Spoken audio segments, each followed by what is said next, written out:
Hi everyone, it's Sunday Soul Search time.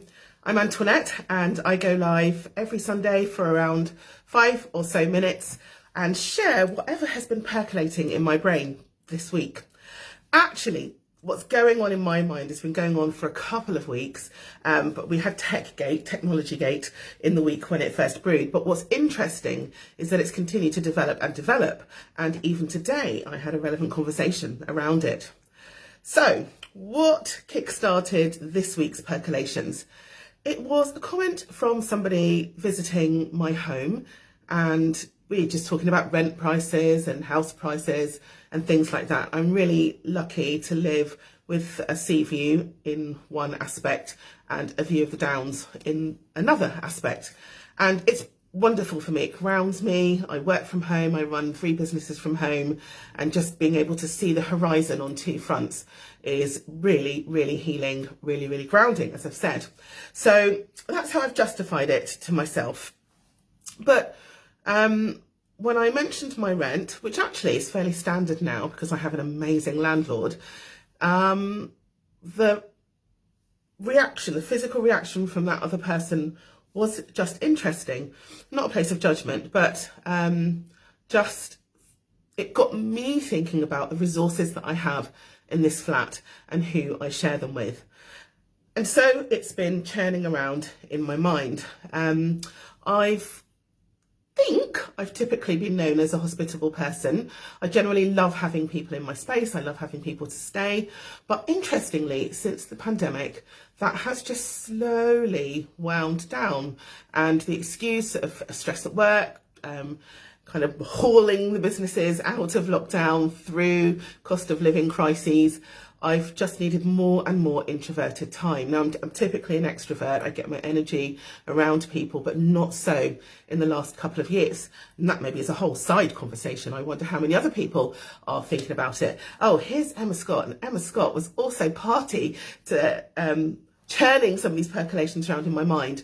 So this is brilliant because in previous communities that I've lived in, big decisions like this, and this is a conversation between Emma and I this week, big decisions about how we share our space, how we share our stuff, have always been community conversations where we have tried to hold each other to account for some of the things that we have.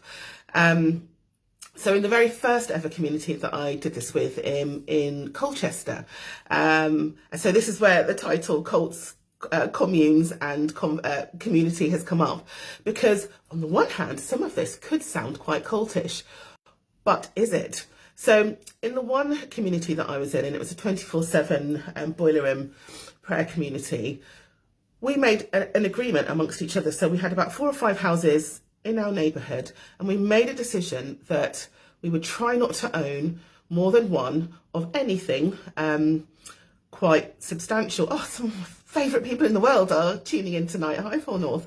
And so we literally thought about things like lawn mowers, large pots for cooking, cars, even more than one car per household. Did we even need more than a couple of cars on the neighbourhood? We talked about if there were purchases over, and I can't remember the number now, but let's say £500, that we bring that to the community and we duke it out and say, is this a good use of the resources that we've got? Like, actually, does anyone else have that resource? If I buy this thing for £500, could anyone else use it? And that was really quite radical for me at the time.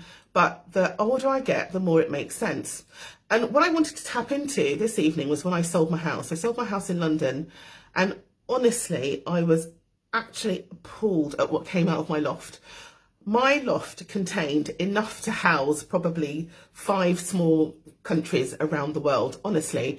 I mean, I literally could have furnished an entire new house, an entire other property from what came out of my loft.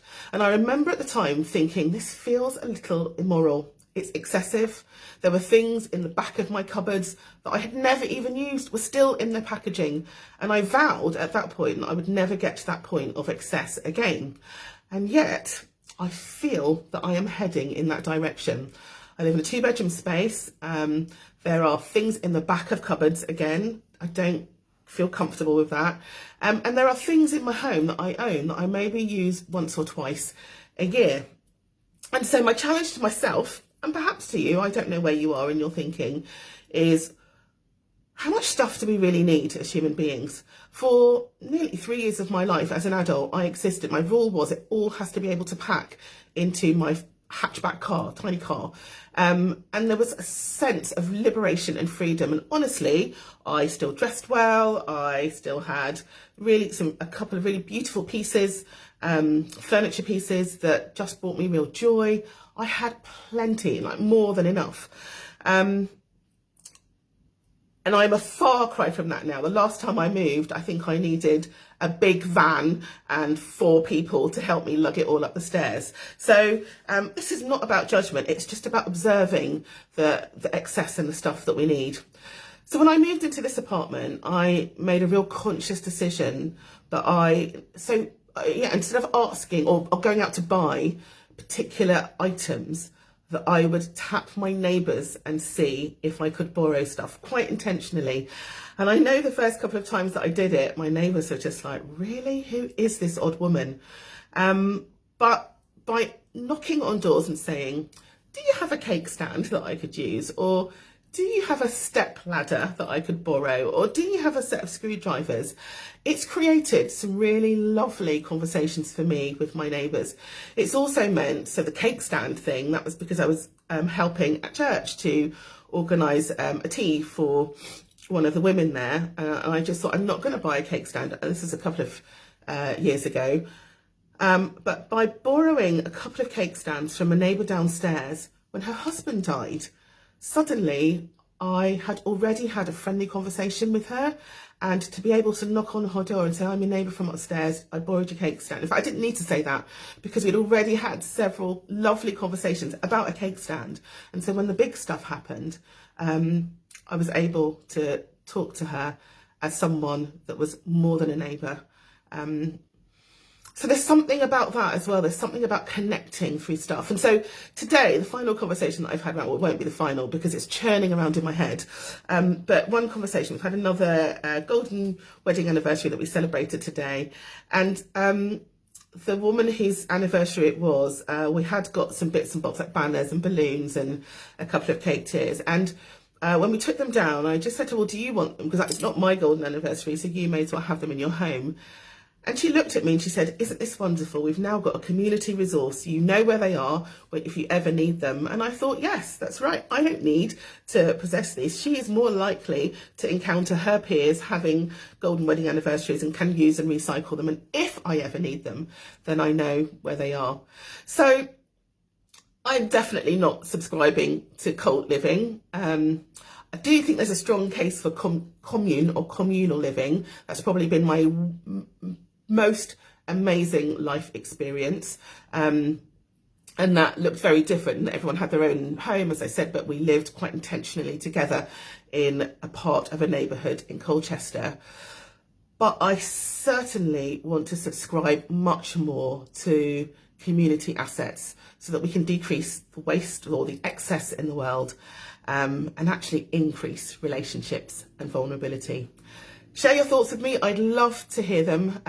What are your thoughts on community assets, communal living, or even cult lifestyle if you've been there?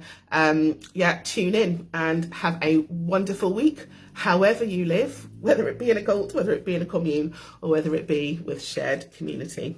Love you all. Take care.